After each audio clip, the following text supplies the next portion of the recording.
俄罗斯苏35被乌克兰击落，如此不堪一击是何原因？中国歼16和歼10C 相较于苏35有怎样的优势？是何占据主要因素？这对中国将有何影响？我们都知道，现如今俄乌之间的冲突一直在持续不断发酵着，并且已经完全演变成一场持久战，双方之间互不相让，都只为达到自己的目的，以此来寻求利益最大化。随着俄乌战争进入第40天，根据相关报道，有网友上传有关俄乌战场上的一段视频。通过视频显示，一架苏35战机先从空中坠落，接着发生爆炸，最后坠毁变成一地残骸，且现场十分狼藉。我们都知道，俄罗斯苏35是俄罗斯现役最强大的战机，一度被称为4代半战机，号称除了隐形性能外，是俄军唯一能与美国 F-22相抗衡的现役战机。2017年底，苏35和 F-22在战场上空相遇，缠斗了约40分钟，更是让它名声大噪。此外，俄罗斯苏35战机也有最强侧位或超级侧位之称，被认为是苏霍伊、苏27家族中最强大的改良机型，这也使俄罗斯对此感到十分骄傲。因此，每当俄罗斯提到苏35战机的时候，都对它称赞不已，并为其携带了雪豹 E 被动扫描雷达以及 A141发动机而感到十分自豪。因此，俄罗斯苏35战机具有如此超高的性能，并且如此强大，竟然会被乌克兰的防空系统给击落，这确实令人有点难以置信，也对俄罗斯自诩的超级战机的性能也有所怀疑。对于击落俄罗斯苏35战机，乌克兰方面表示说，俄罗斯苏35战机是被乌克兰第2大城市哈尔科夫的防空飞弹部队给击落的。对此，乌克兰内政部副部长吉拉陈科说，这将会对俄罗斯人造成价值达5000万美元的损失。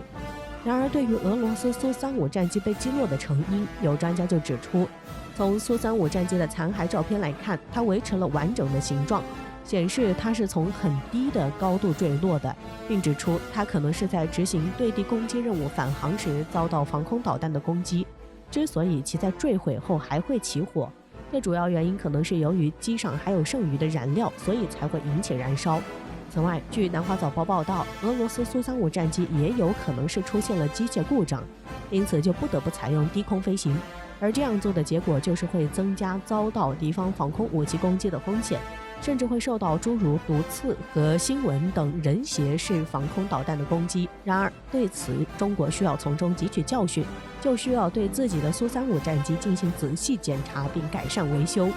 对此，有分析人士指出，由于俄罗斯苏35战机被乌克兰击落，这就需要引起中国的高度警惕，因为中国是继俄罗斯之后拥有世界第2大苏35机队的国家，中国对此需要引起高度重视。因此，中国需要从乌克兰部队击落俄军苏35战机中学到重大的战术教训。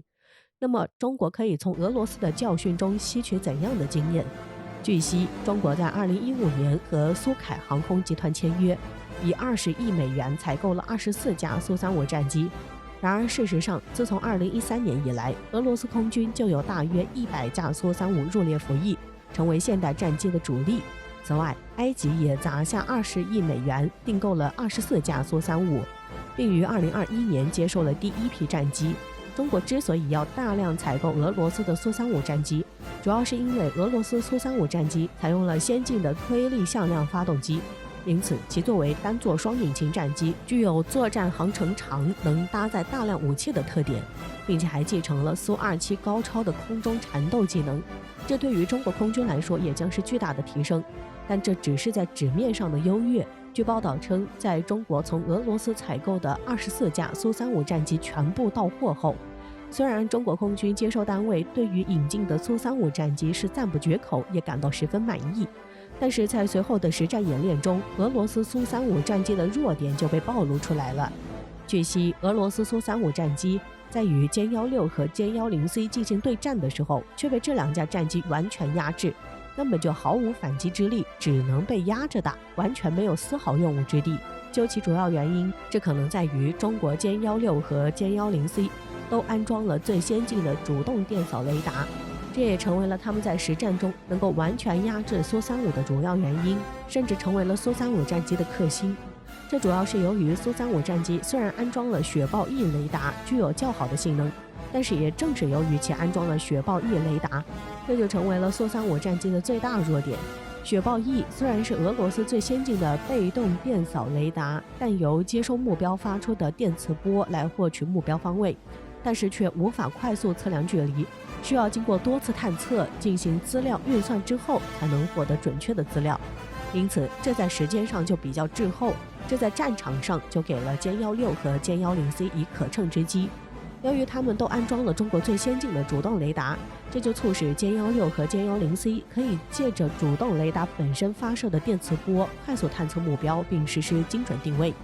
从而在时间上可以抢占先机，利用雷达的巨大优势，可以快速锁定机动性超强的苏35战机，因此能够取得最大的战争胜利。在这里不得不说，中国虽然在航空发动机领域上没有较大的成就，但是先进战机并不是由发动机来决定的，先进的雷达也在其中发挥着极其重要的作用。因此，中国在先进雷达的研制上也取得了十分巨大的成就，这也使中国战机的性能得到了一个质的提升。据悉，根据中国电科旗下14所、38所与55所发布的消息显示，中国在雷达研究领域已经跻身世界级行列。以战机的主动被动雷达来说，俄罗斯在最新的苏57战机上才安装第一款主动电子扫描雷达，而解放军已经在4代机上大量安装了新型主动电扫雷达，这也使中国的先进战机在一定程度上能够具有更好的隐身效果，并且可以通过先进雷达来以最快速度发现敌方战机，以此让敌方战机的隐身性能完全失效，从而实现战斗的最大胜利。这也将成为中国战机的最大宝藏。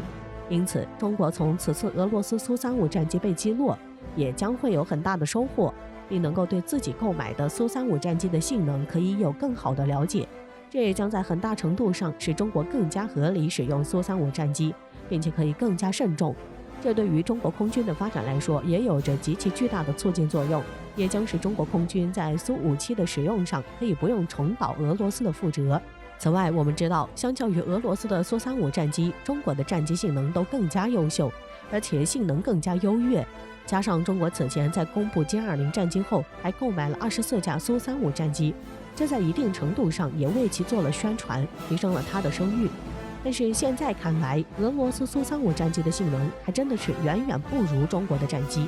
中国真的需要从俄罗斯在苏35战机的失败经历中学习更多，也将会更有利于自己的发展，并且也将在进一步完善战机的性能，以此可以在战场上发挥出更强的性能，可以取得最大的战斗胜利。